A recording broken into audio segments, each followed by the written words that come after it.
એમાં એવું થાય કે ફેમિલીમાં પણ બહુ બધા મેમ્બર્સને કોવિડ છે. ઇવન આમાં જ કોઈને રેન્ડમલી ફોન કરીએ છે ને આમ તો બી એ જ ન્યૂઝ મળે છે કે ભાઈ આને સ્ટાર્ટિંગ છે, આને થઈ ગયો, અને થયો છે હમણાં કોઈ બી જગ્યા પર કોઈ બી ફેમિલી મેમ્બરને. તો આમ મમ્મીને એવું કહું આમ કે મમ્મી આપણને ક્યારે આમ સારા ન્યૂઝ મળશે. આમ આ સમય જ એવો થઈ ગયો કે જે બી ઘરના કોઈ બી ફેમિલી મેમ્બરને સાંભળીએ ને તો આ ન્યૂઝ મળે. અને પછી આપણે બધું જે ચાલે છે ને હમણાં જે લોકો આટલો ખરાબ પીરિયડ આવે છે, આપણે જાણીએ છીએ કે બહુ ખરાબ એ થયું છે, એના કારણે આ બધું થઈ રહ્યું છે, છતાં પણ લોકો હજુ પણ એટલી હદે ખરાબ કરે છે.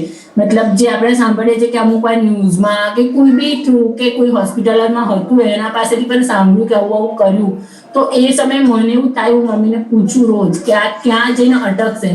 આટલું ખરાબ કર્યું કરવાથી આ સમય આવ્યો છે. દુનિયાએ બહુ પાપ કર્યા અને કોઈ જાણ્યા મૂક્યા વગર સમજ્યા વગર બધું કર્યું, જેના કારણે અત્યારે આ થયું છે. છતાંય લોકોને હજુ પણ બીક લાગતી નથી અને લોકો હજુ પણ કર્યા કરે. તો એવું થાય કે ક્યાં જઈને આ વસ્તુ અટકશે, કાં તો કઈ સમજણ લોકોને મળશે જેનાથી આ બધું બંધ થશે. કેમ કે હજુ પણ લોકો કેવું કે ડોક્ટર્સ પણ અમુક હદે ખોટું કરતા હોય છે એવું સાંભળીએ છીએ, મેનેજમેન્ટ પણ કરે છે, બધું જ સાંભળીએ. અમારે તો ફેમિલી મેમ્બર્સમાં કોવિડ થયું છે, ઘણા લોકોએ બ્લેકમાં ઇન્જેક્શન્સ લેવા પડ્યા અને જે ઇન્જેક્શનના ભાવ હોય એનાથી કેટલા ઘણા ભાવ આપીને. તો મને એવું થાય કે માણસની આટલી ખરાબ સ્થિતિ છે તો પણ લોકો હજુ કે એમાંથી પણ અમે કમાઈ લઈએ, ફાયદો ઉઠાવીએ, તો આપણને એમ કે ક્યાં અટકશે આ જઈને આ વસ્તુ એમ.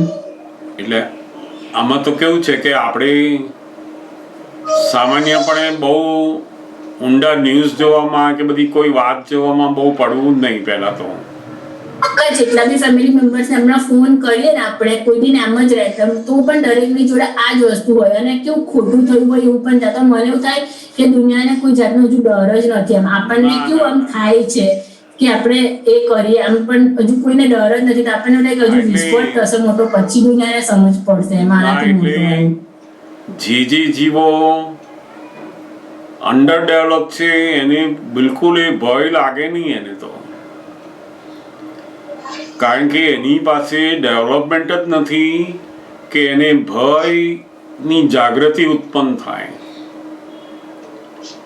એ ડેવલપમેન્ટ હોત તો જોવું જ ના પડે જ ને. તરત જ જેનું જેવું ડેવલપમેન્ટ છે એ પ્રમાણે એની વેદના, એનો અનુભવ, એની અંદર સંવેદના, બધા વિચારો બધું શરૂ થાય એને. એટલે આપણે જ્યારે બહારનું કશું જોઈએ, સાંભળીએ ને ત્યારે પેલું આ જગતના ન્યાયવાળી જે બુદ્ધિ છે ને એ આપણી અંદર ઊભી થાય પાછી. એટલે ઉડતું આપણે અંદર પેલા બીજા બધા ઊંધા ભાવમાં જઈએ કે આ ખોટું કરી રહ્યા છે, આ સારું કરી રહ્યા છે, અમને કેમ આવું નથી મળતું, લોકો કેમ આવા થઈ ગયા. એટલે આપણે કોઈ લેવા દેવા ના હોય છતાંય કોઈ ડૉક્ટર્સ પ્રત્યે, હોસ્પિટલો, ગવર્મેન્ટ, ફલાણા, આપણને ખબર નથી કે શું ખરેખર વાસ્તવિક સંજોગો છે. પણ આપણી સમજવાની, જોવાની જે આપણી બુદ્ધિની લિમિટેશન છે એનાથી બધું જોઈએ છે. અને એમાં બહુ સામાન્ય ભાવે રહી અને જેને પણ ફોન ઉપર વાત કરતા હોય એને કહેવું કે ભાઈ તું જે ભગવાનને તું માનતો હોવ, તારા હૃદયમાં જે ભગવાનનું સ્થાન હોય એમની પાસે તું પ્રાર્થનાઓ કર. સૌથી સારી વસ્તુ તારી પાસે પ્રાર્થના છે. અને તારી માનસિકતા, તારા મનની અંદર ડર કાઢી અને તું જિંદગી જીવવાની શરૂ કર. આ ડર એ જ સૌથી વધારે તમને અસર કરે છે. એ હજુ બહુ ખબર નથી જગતને. તમે મનમાં બહુ જ ભય, મને શું થઈ જશે, કશું જ થવાનું નથી. આપણા કર્મના હિસાબ સિવાય જગતમાં એક પણ વસ્તુ કશું બની શકે એવું નથી. નિર્ભય થઈ જવાનું એકદમ,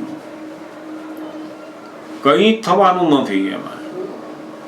અને એ માનસિક જબરજસ્ત બળ અંદર શરૂ થશે ને તો આ શરીરનું બધું ફેરફાર થવા માંડશે. બિલકુલ ચિંતા છોડી તમે જે ભગવાનને માનતા હોય એની રોજ ભક્તિ કરો અને માફી માંગો કે આ જીવોને દુઃખો આપ્યા છે એનું પરિણામ આવીને ઊભું છે મારું. આપણે જે વ્યવહારના બધા કાયદાઓ છે એને અનુસરતા ના હોઈએ, કર્મના કાયદાઓ, કુદરતના કાયદાઓને અનુસરતા ના હોઈએ, ત્યારે તો આ બધા ફળ આવે. અને જે લોકો આજે બિલકુલ ડર વગરના છે ને, એ લોકો તો અંદર ડેવલપ છે. જેમ જેમ ડેવલપ થશે ત્યારે ખબર પડશે. આપણે તો એ જોવાનું કે આજે જે લોકો પોતે ભોગવી રહ્યા છે એમની ભૂલ છે આમાં. આપણે જો બીજાની ભૂલ જોવા ગયા ને તો આપણે પાછા અંદર બંધાઈ જઈએ, આપણે પેલા રાગ દ્વેષમાં આવી જઈએ. જેની દવા ભેગી નથી થતી, જેની દવા માટે વધારે પૈસા આપવા પડે છે, ગમે તે કરવું પડે છે ઊંધું છતું, એમાં ભોગવે છે કોણ? તો કે એની જ ભૂલ છે. આ દુનિયાની જે વાસ્તવિકતા છે, જ્ઞાનીઓએ જે જોયું છે એ એક્ઝેક્ટનેસ છે. અને એનાથી જ આપણે જોવાનું છે. હવે આપણી અંદરની દ્રષ્ટિ એ આ જ્ઞાનીએ જે આપણને જ્ઞાન દ્રષ્ટિ આપી છે એનાથી જુઓ કે એમાં કોઈની ભૂલ નથી. ડોક્ટર કોઈ ભોગવે છે કોણ? એની ભૂલ છે. આજે એ પકડાયો છે, એને પૈસા આપવા પડે છે, એને બેડ મળતો નથી, ડોક્ટર મળતા નથી, ઇન્જેક્શન મળતું નથી, દવા એની જ ભૂલ છે. આ ડોક્ટર્સની ભૂલ છે. એ તો અનંત અવતારથી જોતા હતા. લોકો આવા છે એવું તો આપણે અનંત અવતારથી જોતા હતા. કોઈ એવા નથી.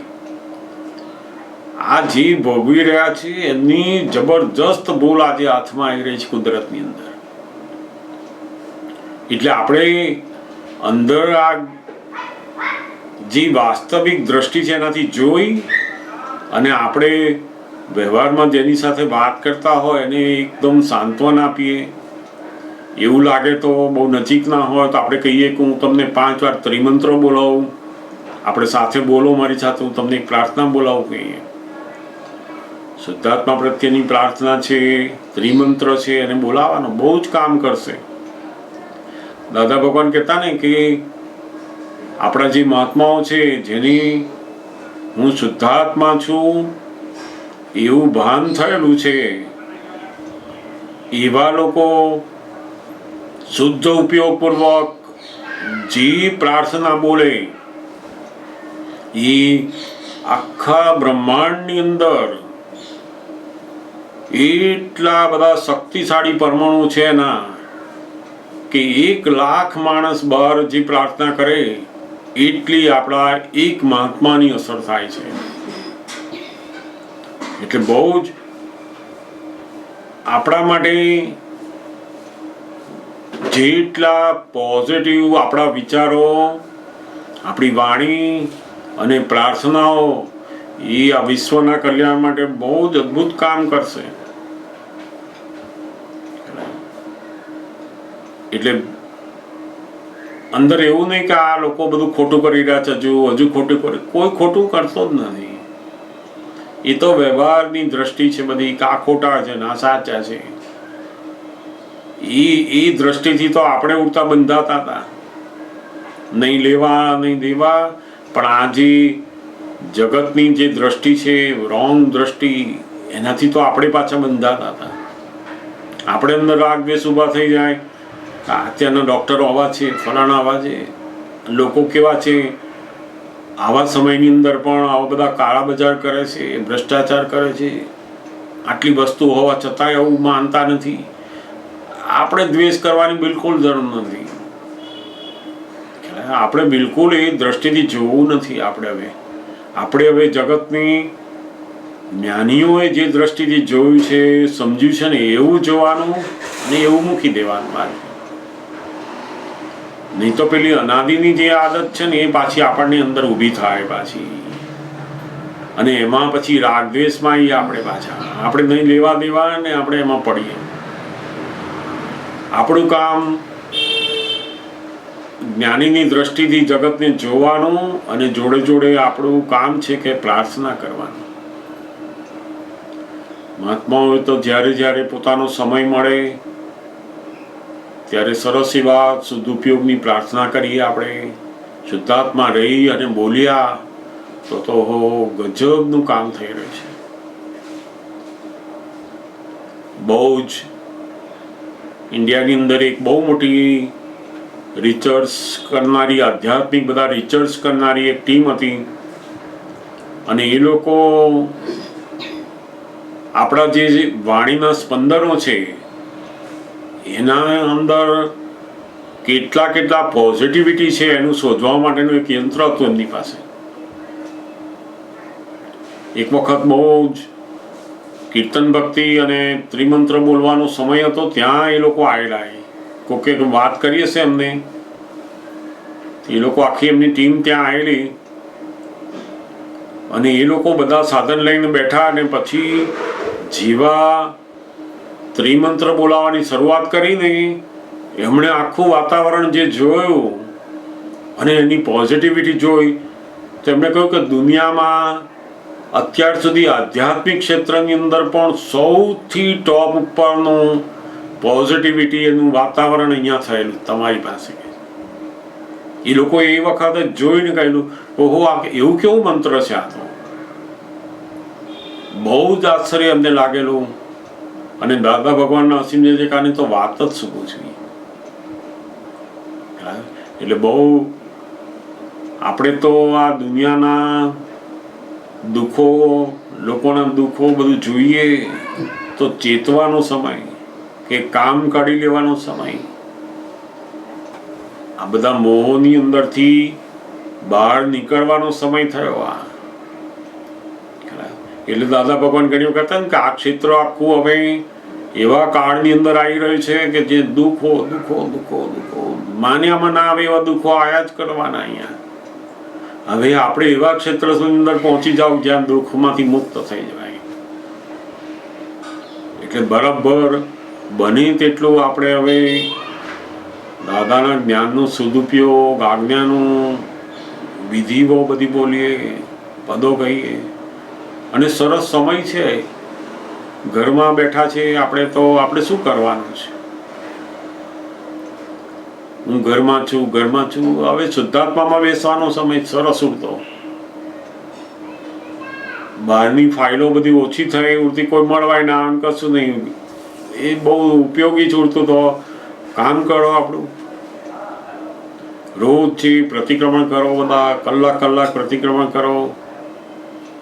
1 કલાક અસીમ જય જયકાર, વિધિયા, આત્મા ગુણો બધા બોલીએ. અનંત શક્તિ વાળો એવો શુદ્ધાત્મા છે. બધું તમે બોલો તો કેટલી બધી શક્તિ વધે. અને આ બધી આપણા જે શુદ્ધ ઉપયોગ વાળા પોઝિટિવ વિચારો, એ તો એટલી બધા શક્તિશાળી છે કે આખા બ્રહ્માંડ સુધી, દેવો સુધી પહોંચે છે. આ ક્ષેત્ર એટલું નહીં, કોઈ પણ સમકીતી જીવ હોય એની એક ભાવના બધા જ દેવ લોકો સુધી પહોંચે, એટલી બધી પ્રબળ હોય છે. એટલે આ સમય આપણું કામ થાય છે અને જગતના કલ્યાણનું કામ થાય છે. અને દેવો, જ્ઞાની પુરુષોનું યોગ બળ, એ તો બહુ કામ કરી રહ્યું છું. બિલકુલ મહાત્માઓ તો ગભરાવાનું નહીં. અને જે જગ્યાએ આપણા વ્યવહારની અંદર, આપણી ફાઇલોમાં આવું બધું આવે, ત્યાં આપણે એમના માટે પ્રાર્થના કરતા જવાનું અને એમને મંત્ર આપતા જવાનું કે બિલકુલ ગભરાયા વગર તમે તમારા ભગવાનની પ્રાર્થના કરો, ઉપાય કરો, અને જોડે બધું કેર રાખો. બીજું બધું બહુ જોવાનું, બધા વિકલ્પોમાં ઊંડા ઉતરવાનું કશી જરૂર નથી. એ તો નહીં તો મન ડરી ગયું ને તો ખલાસ. પછી પોતાનું મનની અંદર એકદમ ભય બેસી જશે ને તો જલ્દી સારું નહીં થાય. આ મન એ આ શરીરની અંદર બહુ મોટું કામ કરી રહ્યું છે. મનોબળ એ તો આ શરીરને પણ બધું જ કરાવી શકે છે. અને એ મનોબળ વધારવા માટે સૌથી સારામાં સારું આ બધી પ્રાર્થનાઓ છે, મંત્ર છે, મનની અદ્ભુત શક્તિઓને પ્રગટ કરે છે. એટલે બહુ નેગેટિવ વિચારો, બધા સમાચારો, બધું જાત જાતનું સાંભળીએ ને એટલે શું થાય તો કે મનની શક્તિ બધી ઓછી થઈ જાય, પછી વિકલ્પ બેસી જાય. આજના સમયમાં માણસને કોઈ પણ વાત નેગેટિવ જાણીને એ પહેલી બેસી જાય, કારણ કે મૂળ ભડકાટવાળા લોકો છે. ભડકાટ, નિરંતર ભડકાટ, શું થશે, શું થશે, શું થશે. એ ભડકાટ ના કારણે આપણે કંઈ પણ જાણીએ ને એટલે પેલું પેસી જાય અંદર. કશું આ દુનિયામાં કશું નવું થતું જ નથી. આ તો કશું નવું નથી આમાં. આનું આ જ બન્યા જ કરે છે, બન્યા જ કરે છે. આ પરિવર્તન આવું બધું આયા જ કરે છે, આયા જ કરે છે. અને જે જીવોના જેવા જેવા હિસાબો છે ને એ આવા પરિવર્તનમાં આયા જ કરે. નહીં તો આ કુદરતને કોણ સ્વીકારે? પછી માણસ એ કુદરત કરતા પણ મોટો થવા માંડે, કુદરત કાયદા તોડવા માંડે, એટલે કુદરતનું આખું બેલેન્સ બદલાય અને પછી આખું આ બધી હિસાબો અને પેલું કુદરતનું બધું બદલાઈને સામે આવે. પછી સમજાય ને? એટલે આપણા માટે તો આ સરસ છે કે પ્રાર્થના કરો, મંત્ર બોલાવો, અસીમ જયકાર કરો. બિલકુલ મનની અંદર કોઈ પણ જાતનો ભય રાખવાની જરૂર નથી. આપણે કાળજી રાખો અને બિલકુલ ભય મુક્ત રહો. કોઈને કોરોના પોઝિટિવ હોય તો પણ કંઈ ગભરાવાની જરૂર નથી. એમાં તમારું જે મનોબળ છે એની બહુ સરસ રીતે રાખી શકો તો સરસ થઈ જશે બધી રીતે. બહુ જ મોટી શક્તિ છે આ. એટલે બિલકુલ ગભરાવા જેવું નહીં ને બહુ એના વિશે જોવાનું જ નહીં. આપણું કામ કરે જવાનું બધું. અડધો કલાક સુધી આપણે એના બધા ન્યૂઝ જોઈએ, બધી વાતો જાણીએ, ફલાણામાં વિડીયો જોઈએ. આપણે શું કામ એમાં? કશું એ બધું બહુ જોવાનું જ નહીં એમાં. કારણ કે બધા ના પોતપોતાના જે હિસાબો છે એને અનુસાર અને ડોક્ટર ને દવા ને બધી જગ્યાઓ ને બધું એના આધીન છે. એટલે આપણે એને બહુ ઊંડા ઉતરીને જોવાનું જ નહીં. જ્યાં સુધી જ્ઞાનીની દ્રષ્ટિથી આપણે જગત જોઈશું નહીં ત્યાં સુધી વિકલ્પો જશે નહીં. આ જગતની દ્રષ્ટિથી આપણે જે બધું જોયું લોક દ્રષ્ટિથી, લોક સંજ્ઞાથી, એનાથી તો બધા વિકલ્પો વધ્યા અને એમાં રાગદ્વેષ વધે છે. જ્ઞાનીની દ્રષ્ટિથી આપણે જગતને જોઈશું, આપણી જાતને જોઈશું તો બિલકુલ નિર્વિકલ્પ થઈશું. કોઈ વિકલ્પ નહીં આવે પછી. સમજાય ને? એટલે આપણે વ્યવહારમાં બધી કાળજી રાખો અને બાકી ગભરાવાનું નહીં. સમજાવ્યું ને? પૂછજો. બીજા કોઈને પણ કઈ વાત હોય તો જરૂરથી પૂછજો.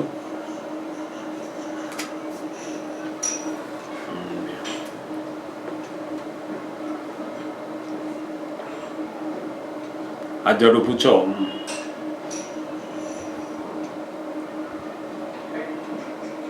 બહુ બધા સત્સંગમાં આપણે એવું સાંભળ્યું હતું, એટલે તમે અંદર પાર્ટમાં હશો એટલા માટે ખાલી વાત કરું છું કે દાદાએ એકવાર કાંતિ આનંદજીને એવું કહ્યું કે કાંતિ, નવું કઈ બનતું નથી, જૂનાને હલાઈશ નહીં અને જે બને તે જોયા કર. એ અમે સત્સંગમાં સાંભળ્યું છે આ વાત. એટલે આ તો તમે સાથે આપતો પુત્ર તરીકે હો ને તો પ્રકાશ પાડો કંઈક વધારે. હા, એટલે એ તમે સાંભળ્યું હોય તો. હા, સાથે જ હતા અને અમે લોકો જ્યારે બધા જુદા જુદા ગામોની અંદર શિબિરમાં જતા એ વખતે ઘણી વાર બધા જુદા જુદા એવા સંજોગો આવીને ઉભા રહે કે એમ થાય કે હવે અહીંયા શું થશે એમ. એટલે કોઈક વખત એવા સંજોગોની અંદર બધા ભય અંદર ઉભા થઈ જાય. ત્યારે દાદા બાબાને કહ્યું કે તમે કોઈ પણ જગ્યાએ જાઓ, નિર્ભયતાથી બેસો, કોઈ પણ જાતનો ભય ના રાખો એમ. લાખો માણસો બેઠા હોય કે ગમે તે જેવું સંજોગ હોય એવો, તમારે બિલકુલ ભય રાખવાનો નહીં, નિર્ભયતાથી બેસો કે છે. પેલું ભય લાગે ને આપણને, કહો અહીં તો આટલા બધા વક્તાઓ છે, એનું આમ છે, લોકોનું આવું થઈ ગયું છે, આમ થશે, અહીં શું થશે, બધું જાત જાતનું અંદર થાય. કારણ કે આ વસ્તુ કઈ બહુ સામાન્ય નથી. એમાં એવા એવા સંજોગો આવે કે જેની અંદર ભલભલા માણસોની અંદર એવું થઈ જાય કે આપણું શું થઈ જશે આ. ત્યારે દાદા ભગવાને આ બહુ જ સુંદર ચાવી બતાવી દીધી. તમે જ્યાં જાઓ ત્યાં નિર્ભયતાથી બેસો. નવું કંઈ જ થવાનું નથી, અને જૂનું જે છે એ આપણને છોડવાનું નથી. માટે નિર્ભય રહો કે છે. તમે ગમે તેટલા ભાગશો, ગમે તેટલું કરશો ને, પણ જો તમારો હિસાબ હશે તો છોડવાનું જ નથી. ભય રાખશો તો ઉડતું વધારે તમારે ભોગવટો આવશે. કારણ કે કર્મ નો જે હિસાબ છે એમાંથી તો કોઈ છૂટવાનું નથી. વાસુદેવ જેવા ભગવાનો, જ્ઞાનીઓ, તીર્થંકરો, કોઈ રામચંદ્ર ભગવાન, આપણે બધાના જીવન જોઈએ છે. પોતાના જે હિસાબો છે, ઋણાનુબંધ છે, એમાંથી તો કોઈ છૂટ્યું નથી, પણ એ લોકો નિર્ભય રહ્યા છે. આ જ્ઞાન, આ સમજણ એ બિલકુલ આપણને ભય કાઢી નાખે. કર્મોની સામે જે ભય છે આપણને એ નીકળી જવા જોઈએ. એટલે બહુ એમણે સુંદર આ ચાવી આપેલી, નિર્ભયતાથી બેસો. નવું કંઈ જ થવાનું નથી, અને જૂનું જે છે એ તમને છોડવાનું નથી. માટે નિર્ભયતાથી રહો. એમ મને શું થઈ જશે, મને શું થઈ જશે, કશું થવાનું નથી એમાં. એટલે આપણને જે બુદ્ધિના જે બધા ભય છે અંદર, હજુ ભરેલા ભય, લોક સંજ્ઞા કરીને જે ભય અંદર પેસી ગયા છે, એ ભયને કાઢવા માટે આ બહુ મોટું, આપણે શુદ્ધાત્મા થયા એટલે હવે શુદ્ધાત્મા રહી અને આ પ્રકૃતિની અંદર બૂમ પાડવાની. બોલ કહીએ તો નવું કંઈક થવાનું નથી, અને જૂનું છે તને છોડવાનું નથી. તો ભય શા માટે રાખે? નિર્ભયતા લાવો.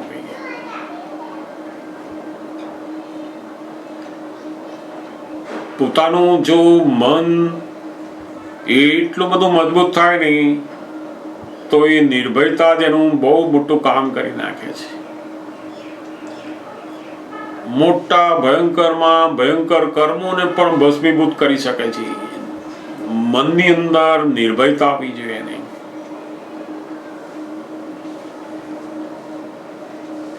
વાઘ આવ્યો તો વાઘ આવતા પહેલા જ એટેક આવી જાય એને. હજુ વાઘે તો કશું કર્યું જ નથી એને, પણ તો એ મરી જાય પેલો. તો કે પોતાના ભયથી લોકો મરી રહ્યા છે. કર્મ તો પછી મારે છે. ભલા પોતે જે ભયની અંદર વેદનામાં જાય છે ને, એ જ મોટી વેદના છે. અને આ જે પોતાના અંદર જે ભય ભરેલો છે, એની પાછળ શું છે? તો કે પોતાનો અહંકાર ઉભેલો છે. આ ભય કોને લાગે છે? પોતાને અહંકારને ભય લાગે છે, મારું શું થશે, શું થશે. આપણે શુદ્ધાત્મા થયા પછી શેનું શું થવાનું છે? અને જે થવાનું એ શરીરનું થવાનું, તમારું શું થવાનું છે? એટલે મનની અંદર જો એવી મજબૂતાઈ આવી ને એકવાર, તો તમે બધા કર્મોમાંથી જીતી જશો. એની મેળે જ જ્ઞાનીઓ પણ એવી રીતે જ રહેલા હોય છે. દાદા ભગવાન જેવા આટલા મોટા જ્ઞાની પુરુષના અવતારની અંદર પણ એમના કેવા કર્મો હોય છે, જેમને એવા એક્સિડન્ટ થાય કે રોડ ઉપર ભોંય પડ્યા હોય. તમે વિચાર કરો, બ્રહ્માંડના જેહો 14 લોકનો નાથ, એવી દશાવાળા પુરુષના કર્મો એ કેવા, તો કે એક્સિડન્ટ થાય અને કલાકો સુધી રોડ ઉપર પડ્યા હોય, કોઈ જોનાર લેનાર અને લઈ જનાર ના હોય. એમની જોડે જેટલા લોકો હતા એ બધા બેભાન થઈ ગયા ત્યાં જ.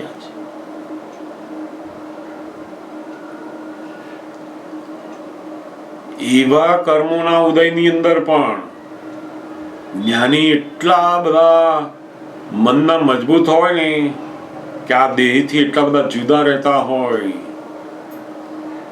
જેથી કરીને એમના દરેક દુઃખો, દરેક કર્મો એ પોતે એને ક્ષમતાપૂર્વક ભોગવીને કાઢે છે.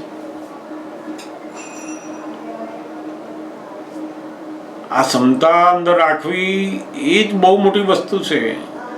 એ જ તમારો મનુષ્ય જીવનનો સૌથી મોટી કમાણી, સૌથી મોટું દશા પ્રાપ્ત કરી તમે. કર્મો તો લાખો અવતાર અવાજ બધા આયા કરવાના છે, સારા આવે ને ખરાબી આવે, એ જ કર્મ કહેવાય ને. પણ એની અંદર જ્યારે એકદમ ખરાબ આવી રહ્યા છે છતાં પણ તમે ક્ષમતામાં આવ્યા, બહુ મોટું કામ છે. તમે એ જ તમારું ભગવાન પણ છે. કર્મોથી ડરે એ તો બધા અજ્ઞાની કહેવાય કે છે.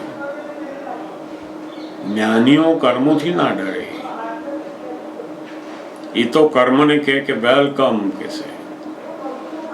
જે માંગતા વાળો 10 દિવસ પછી આવવાનો હોય એના કરતા આજે જ આવી જાય તો સારું ને, લઈ જાય ને ભાઈ, તું અમે છૂટા થઈએ ને. માંગતા વાળાને આપણે આપી દઈએ એટલો તો આપણે એટલા મુક્ત થયા. એટલા લોકો શું કરે, માંગતા વાળો ના આવે એના માટે ધક્કા ખવડાવો કે છે એને, એ ભગવાન આવે જ નહીં, એ ભગવાન આવે જ નહીં. અરે ભાઈ લઈ જવા દે ને માંગતા વાળાને. એટલે જ્ઞાની તો ઉડતું એવું સામે ચાલ્યું ને કે આ કર્મોના હિસાબો પતશે તો આપણે કેવળ જ્ઞાન બાજુ જઈશું. મહાવીર ભગવાન સામે ચાલીને અનાર્ય દેશમાં કેમ ગયા? એમને શું જરૂર હતી એવી? આટલી બધી મુશ્કેલીમાં જવું, રાત દિવસની મુશ્કેલી કેવી? મોટા મોટા મચ્છરો, માકણ એમના શરીર ઉપર કરડી જાય, માણસો મારે એમને, પથરા મારે, ખાવાનું આપે નહીં, સુવાનું મળે નહીં, બેસવાનું મળે નહીં. કેવી પરિસ્થિતિ! અને એવા સમયની અંદર પણ, આવા કર્મોની અંદર પણ મહાવીરની જે ક્ષમતા હોય, મહાવીરની જે વિતરાગતા હોય, એ જ મહાવીર કહેવાય છે ને. પછી કર્મોથી ડરવાનું શું એમાં? અને તમે જ્યાં સુધી તમારો હિસાબ પૂરો નહીં કરો ત્યાં સુધી છૂટવાના નથી એમાંથી. પેલા માંગતા વાળાને કાઢી મૂકશો તો એ 2 દિવસ પછી આવશે. જ્યાં સુધી તમે હિસાબ પૂરો નહીં થાય ત્યાં સુધી છૂટવાના નથી. માટે ભય કાઢી નાખો. દાદા શું કે ભય, અને દાદા તો આપણને બહુ સરસ કે છે કે તમારા માથે તો હું છું, અમારા માથે એવું કોઈ કહેનાર નહોતું. તોય અમે અમારી સમજણથી, અમારી નક્કી કરેલું બધું જ્ઞાન જાણેલું એનાથી અમે ભય કાઢી નાખ્યા. આપણને તો કેટલું મોટું કહેવાય કે દાદા ભગવાન આપણા માથે છે. દાદા ભગવાનનું બહુ જ મોટું અવલંબન છે આપણી પાસે, અને એ ખરેખર રિયલી અવલંબન છે. એમનું જે યોગ બળ છે, એમનું જે તપોબળ છે, એ આપણા મહાત્માઓ માટે તો બહુ જ કામ કરી રહ્યું છે. અને એટલે જ આપણે આવા કળિયુગની અંદર, આવા કર્મોની અંદર પણ અંતર સાતામાં જીવી શકીએ છીએ. આપણને કંઈ જ્ઞાન બધું થઈ ગયું છે એવું નથી, પણ જ્ઞાનીની કૃપા, એમનું યોગ બળ એ નિરંતર આપણને સાચવી રહ્યા છે. આપણે તો ખાઈ પીને ઊંઘીએ છીએ અને બહુ તો આવું આ જરી હસીને જયકાર બોલીએ છીએ. બાકી આપણને કશું આવડતું નથી. એ સાચવે છે આપણને. જબરજસ્ત જ્ઞાનીનું જે યોગ બળ છે, જ્ઞાનીની જે કૃપા છે, એ બધા જ મહાત્માઓ માટે એટલી બધી કામ કરી રહી હોય છે. એટલે બિલકુલ ભય નહીં રાખવાનો. ભય લાગતો હોય અંદર તોય કહેવાનું કે મારે માથે દાદા ભગવાન છે, નિર્ભયતાથી હું જીવીશ. કઈ હવે અનંત અવતાર હું ભયમાં જ રહેલો છું, હવે મને નિર્ભયતા મળી છે, કારણ કે મારા માથા ઉપર એમનો હાથ છે, દાદા ભગવાનના હાથ છે મારા માથા. એક મિનિસ્ટર તમારી ઓળખાણ વાળો હોય તો કેટલો ભય જતો રહે કે ના જતો રહે? એક મિનિસ્ટરની જો તમને ઓળખાણ હોય તોય તમે નિર્ભય બની જાઓ છો. તો આ તો દાદા ભગવાનની ઓળખાણ, 14 લોકના નાથની ઓળખાણ. પછી ત્યાં ભય શું રાખવાનું એવું? અને છતાંય મન જરા ઢીલું પડે ને તો આપણે બોલવાનું અનંત શક્તિ વાળો છું કે દાદા ભગવાન મારે માથે છે, બાર સહો દાદાના, એ બોલીએ ને આમ મોટેથી, એ બધું મન બધું ચૂપ થઈ જાય. એની મેળે આ તો હવે ગાંઠતા નથી, આ તો સિંહ થઈ ગયા છે. પેલા કર્મો જાણી જાય કે આ તો હવે સિંહ થયા. આવે તો દાદા કહે ને કે તમે અમારી જોડે રહ્યા, અમારો પાસ તમને લાગ્યો, તમે છો જ સિંહ, પણ આ શિયાળ જેવા થઈ ગયેલા. તે કે છે આ સિંહના જોડે રહ્યા એટલે હવે અવાજ કરો, બોલો. તે બધા પેલા કર્મોના શિયાળો હોય બધા ભાગી જાય કે છે. આ શું કે છે? નાના નાના કૂતરાના બચ્ચા મોડું ચાટી જાય કે છે. એવું હોતું હશે. બોલો, તમે બૂમ પાડતા નથી એટલે કે છે. દાદા શું કે તમે બૂમ પાડવાની છે તમારે.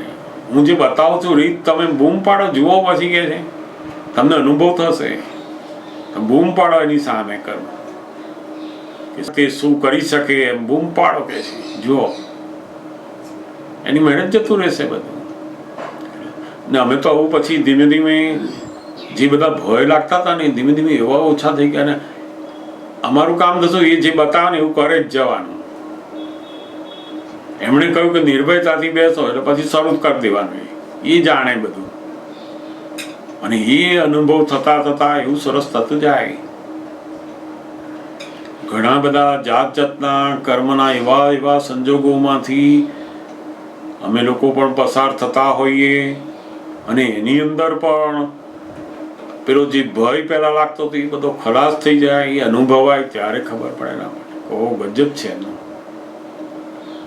સમજાય ને? એટલે કોઈ પણ જગ્યાએ જાઓ, જો તમારી ભૂલ નથી તો તમે ભય શા માટે રાખવાનો? અને જો ભૂલ હોય તો જણાવી દો એમને વ્યવહારમાં, તો પણ નિર્ભય થઈ જાઓ. અને પૂર્વભવની જે કર્મની ભૂલો હોય એ આજે ભોગવીને છૂટા થઈએ આપણે.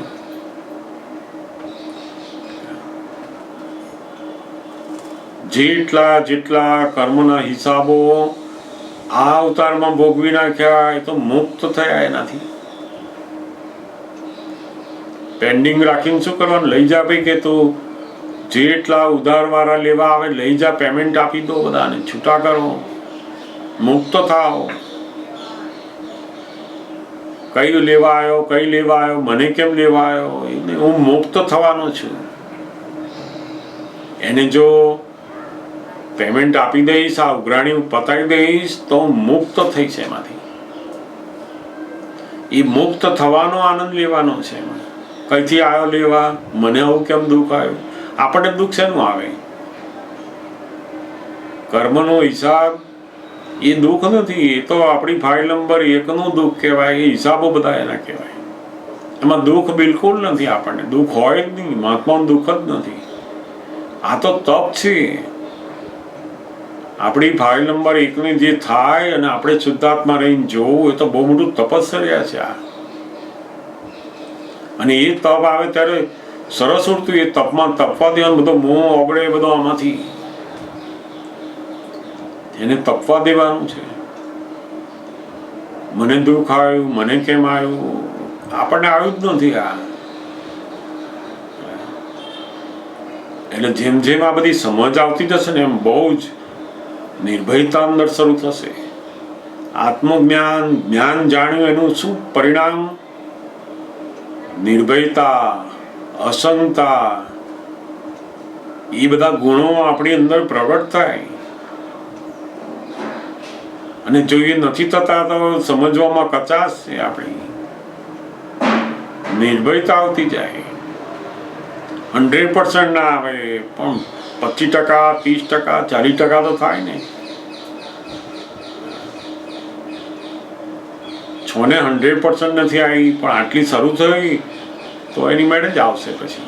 એટલે બહુ સુંદર આ હા ત્યારે એને જ ખબર પડે અશોકભાઈને જેના શરીર ઉપર લાઈક અત્યારે પ્રજ્ઞાબેન ને લોકો પાસ થઈ રહ્યા છે એમાંથી, તો જે લોકો એટલે એ જ્યારે શરીર પર પોતાના શરીર પર આવે ત્યાં સુધી તો આપણી મોટી મોટી વાતો હોય, આપણે સમજી ગયા છે, આપણને આમ છે, પણ જ્યારે એ શરીર ઉપર આવે ત્યારે જ ખબર પડે કે કેટલો દેહાદ્યાસ બાકી છે હજી. ના એટલે દેહાદ્યાસ તો જતો રહ્યો પણ આપણને હજુ પેલી જે ભાષ્યમાન પરિણામ છે ને એ બધા કર્મો આપણને ગૂંચવે છે. જો કે મને થઈ ગયું, મને થઈ, પેલું મન ઢીલું પડ્યું કે બધું ચડી બેસે આપણા ઉપર. બરાબર. દેહાદ્યાસ તો સંપૂર્ણ જતો રહ્યો પણ પેલું મનની જે માન્યતાઓ છે ને એ વિચારો આપણા ઉપર જો બેહી ગયા પાછા તો પાછી એની અસરો બધી શરૂ થાય છે. એટલે જ દાદા ભગવાને આપણને આ હથિયાર આપ્યું કે બોલવાનું તમારે, આ બોલવાનું તમારે. હવે તમે બોલશો અસીમ જયકાર ભારત સહો બધું બોલશો, અનંત શક્તિ વાળો છું બોલશો, એ બધા ભાગી જશે એની માટે. પેલું મનના ભૂત બધા મનના બેઠા છે ને એ બધા ભાગી જાય. આ મનથી બધા ભૂત ભરાઈ ગયા અંદર. જેવો અવાજ કરીએ ને કોણ છો તમે, બધા ભાગી જાય. એટલે દાદા ભગવાન કહે તમારે બોલવાનું છે. હવે આપણે શુદ્ધાત્મા થઈને બૂમ પાડો હવે પ્રકૃતિની અંદર. ડરો છો શું કહીએ? અને આ જ્યારે બધું આટલું બધું જ્ઞાન જાણેલું છે એ તમારે જ્ઞાનનો જે પ્રયોગ કરવાનો આવ્યો ને એ અહીંયા આવ્યો છે. હવે આપણને રહેતું નથી રહેતું એવું કશું છે નહીં, રહે એવું જ છે જ્ઞાન. તમે એની જે મેથડ છે એ મેથડને અનુસરો. જે ચાંપ દબાવવાની છે એને દબાવો તો અજવાળું થાય ને. બોલવાનું છે કે હું શુદ્ધ આત્મા છું, અનંત શક્તિ વાળો છું.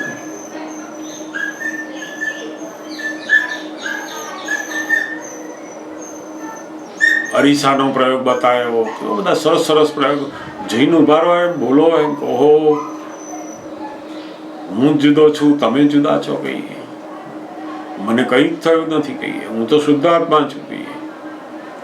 બોલવાનું છે. આ જે મન શું કરે છે આપણને એના વર્તુળમાં એની આંટીમાં એવો લઈ લે છે ને મન કે આપણે પેલું બોલીએ નહીં ત્યાં સુધી એ છોડે નહીં આપણને. ભૂત પેસી જાય, ભૂત પેસી જાય આપણને. એ મનની સામે તમે બોલો તારે પેલું ભૂત ભાગે. પછી આ પ્રયોગ છે ત્યાં આગળ તમારે મનની સામે બોલવાનું છે. બોલો હવે તમે શુદ્ધાત્મા થયા છો અને શુદ્ધાત્મા રહીને બોલો કહીએ. હવે અનંત શક્તિ વાળાની ભય કેવો લાગે કે છે, પણ પેલા ભૂત બધા આવી જાય ને તારે પાછા મને કેમ આવું થઈ ગયું, મને ક્યારે જશે, શું થશે, કશું તો વાર નથી. એમાં બૂમ પાડશે એટલે ભાગવા માંડશે. અમે લોકો પણ જેમ અશોકભાઈની વાત કરું તો અશોકભાઈને બધા બહુ આવી રીતના ભય, નાના ભય લાગે મને તો. પણ જ્યારે આ બધું પ્રયોગ શરૂ થયા ને તો બિલકુલ શરીરથી જુદાપણું શરૂ થઈ ગયું. પછી ડોક્ટર બધું કરતો હોય તો મારી જોડે રહેનારને એવો ભય પેસી જાય કે ઊંઘી શકે નહીં. જોનાર હોય ને બીજા મહાત્મા કે જોડે મળી હોય અને એ મર જોતા હોય તો એને એટલો બધો ભય પેસી જાય કે ઊંઘે નહીં, ખાય નહીં. ઓહ. અને મને જુએ તો એ તો આરામથી કે આ તમે તો બહુ કેવું ખબર નથી પડતી કે આ બધું તો કે આ પેલું બોલતા બોલતા બોલતા આપણે એવી સ્થિતિ ઉપર આવી ગયા કે જુદું છે, આ મારું છે જ નહીં આમાં. અને એ નિર્ભયતા આવે ને ત્યારે એનો આનંદ પણ એવો આવશે કે ઓહો ગજબની નિર્ભયતા છે આમાં. બહુ બહુ ગજબની નિર્ભયતાનો અનુભવ થશે પછી. દાદા ભગવાને તો જબરજસ્ત આપણને વિજ્ઞાન આપ્યું છે. એટલે બિલકુલ આપણને બધું પ્રાપ્ત થયું છે. હવે પેલું મન ફરી એના ભાવોની અંદર આપણને જકડી લે છે પાછું. આ મન બુદ્ધિ શું કરે છે, પેલા રિલેટિવ ભાવોને પોતાના ભાવો માનવામાં ફિટ કરી દે છે, પાછા માન્યતા ચડાવી દે છે. જેમ પેલું મેરી ગો રાઉન્ડ હોય ને, આપણે અંદર બેસીએ ને પછી નીચે ઉતર્યા હોય ને તો થોડીક વાર બધું ફર્યા કરે. એટલે ભાઈ હવે તો નીચે આવી ગયા, ચકડોળમાં બેઠા પછી તો આપણે નીચે આવી ગયા, તો પછી ફરતું દેખાય. એ પેલી ભાષ્યમાન છે આ બધું, અને એ ભાષ્યમાનના લીધે આ ભય ઉભા થાય છે. એટલે નિશ્ચેતન ચેતન જ રહ્યું હવે કહેવાય ને. બિલકુલ નિર્ભયતા. હવે તો ગમે તેવા સંજોગો, ગમે તેવા કર્મો આવે ને તો બોલ્યા કે ભય ખલાસ થઈ જાય. તમારું કામ બોલવાનું છે હવે બસ. આમ મને થયું હજુ આવું ક્યારે થશે, આમ ક્યારે મટશે, આમ ક્યારે ફરાર થશે, શું થઈ જશે, કોનું થવાનું છે આ બધું? બોલો, બૂમ પાડો કે કોને થાય છે કે. અને એ દાદા ભગવાનના બધા પ્રયોગો અમે લોકો અમારી જાત ઉપર પણ કર્યા, અને એનાથી જ પછી ખબર પડી કે ઓહો ગજબની નિર્ભયતા છે આ તમે.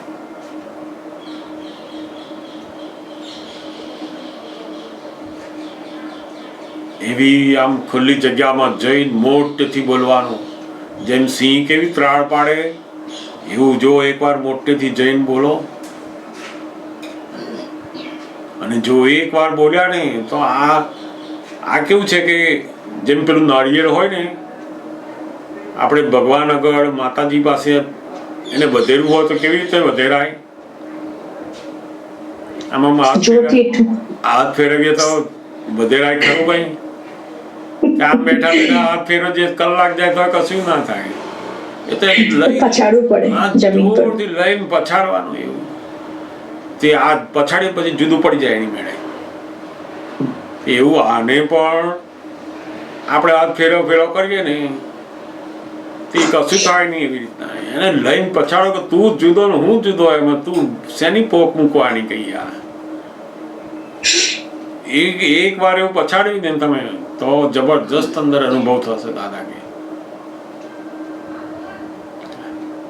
અને એ જયારે એમને શીખવાડ્યું ને પછી અમે લોકો એવું પછાડ્યું, બરાબર તરત થઈ ગયું કહો જુદા પડી ગયા. હતા જુદા પાડેલા જ એમણે, પણ પેલા ભાષ્યમાન જે બધા ભાવો છે ને એ જકડી લે છે, લેપાયમાન કરે છે આપણને અંદર. એ લેપાયમાન પણ પેલો આપણો જે દર અસલ આત્માના અનુભવમાંથી પાછા લાવે છે પાછો. એટલે એની સામે પડવાનું. હવે કષ્ટોની સામે પડો, સિંહના સંતાનો છે. મહાવીર ભગવાનની પાસે જ્યારે એમના શિષ્યો હતા ત્યારે એમને આ જ બતાવ્યું કે મહાવીરના વારસદાર છો તમે. કષ્ટો તમને કંપાવે એવું કેવી રીતે બની શકે? તમારાથી કષ્ટો કંપે. હવે તો ત્યારે જ મહાવીરના વારસદાર દાદા ભગવાનના મહાત્માઓ કહેવાય છે. ગભરાવાનું શું એમાં? એટલે ધીમે ધીમે ધીમે જેમ દાદાને જોઈને આપણને થાય એવું જે લોકો આપતા પુત્રોને જુએ એમને થાય, મહાત્માઓને જુએ એમને થાય. એમ કરતા કરતા બહુ સરસ રહેવાય એવું છે આપણું. સમજાય ને? સરસ બોલવાનું. આ જોરથી બોલો એકવાર. અમે લોકો તો અહીંયા એક સરસ ખુલ્લી જગ્યા છે ને બીચ ઉપરની ખંભાતની અંદર, કોઈ માણસો હોય નહીં, બહુ બિલકુલ માણસ જ ના હોય, તો ત્યાં લઈ જઈએ પછી જોરથી એવી બૂમ પાડીએ એટલે બધું એકદમ છૂટું પડી જાય. પેલું નારિયેલ કેવું વધેરી નાખીએ એવું આ ભાવો બધા મારીને તોડી નાખવાના બધા.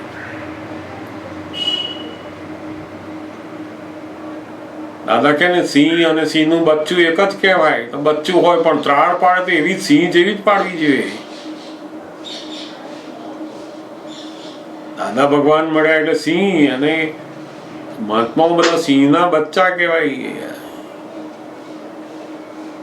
ત્યાં આજુબાજુ 10-15 પેલા ગલુડિયા ભેગા થયા અને આપણે પૂંછડા ખેંચે તો એકવાર બૂમ પાડવી પડે. તો એવું ગભરાય કે ચાલે, એ તો બધા ગલુડિયા છે, હવે એને શું ભાઈ, બૂમ તો પાડી જુઓ, પછી જો કોઈ ઊભું રહે તો કયો. અને ડર લાગે છે. હા, કારણ કે પેલું મન આપણને ચોંટી ગયું છે, પેલી બુદ્ધિ એ હજુ આને સાચવો, આત્માને સાચવવાનું છે. હવે જે થવું એ થાય. કે નિર્ભયતા એટલે શું, હું શુદ્ધાત્મા અને મારું જ્ઞાન, દાદા ભગવાનની આજ્ઞા, એને હું સાચવવા બેઠો છું. હવે શરીરને સાચવવા નહીં, મને જે શુદ્ધાત્માનો ઉપયોગ આપ્યો છે એને હું સાચું, કે એક ક્ષણ વાર પણ એમાં મરણ ના થાય. દેહને તો બહુ સાચવ્યો છે, અનંત અવતાર દેહની બધી કાળજી લેવામાં, સાચવવામાં, આખું ધ્યાન જ એનું આખું દેહનું છે. સવારથી ઉઠ્યો કે રાત સુધી એનું ધ્યાન શેના માટે? દેહ માટે, દેહના સુખો માટે, મનના સુખો માટે, બસ આખું ધ્યાન જ એનું છે ને. આખું ધ્યાન પૂતગલ માટે જ બધો ઉપયોગ. હવે જ્ઞાની મળ્યા તો આ શુદ્ધાત્મા ઉપયોગ મળ્યો, આત્મા ઉપયોગ મળ્યો છે. હવે આ ફાઇલ નંબર 1 થઈ. હવે રિલેટિવ એટલે દેખરેખ રાખવાની એની, પણ પેલું ધ્યાન નહીં. હવે બિલકુલ મારું ધ્યાન શું લેવા એની ઉપર રાખવું.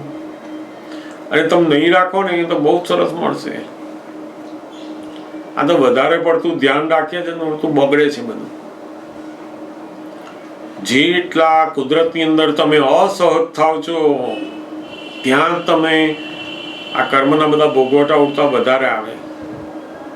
સહજ રહો એમાં. આ પ્રાણીઓ, પક્ષીઓ કેવા સહજ રહે છે, એમની બધા દુઃખો, દર્દો બધું આવતું હોય છે, પણ વિકલ્પ નથી. એટલે એમને જેવું દર્દ થાય ને એટલે મટવા જ માંડે પછી એની મેળે, ડોક્ટર વગર, દવા વગર. અને માણસોને દર્દ આવે છે, દુઃખ આવે છે ને તો કેટલા વિકલ્પ ઊભા થાય ને એ વિકલ્પથી દવાઓ હોદે છે, ડોક્ટર હોદે છે, દવાખાનાઓ, તોય મટતા નથી પાછા. દુઃખી ને દુઃખી, કારણ કે અસહજ છે, વિકલ્પી છે.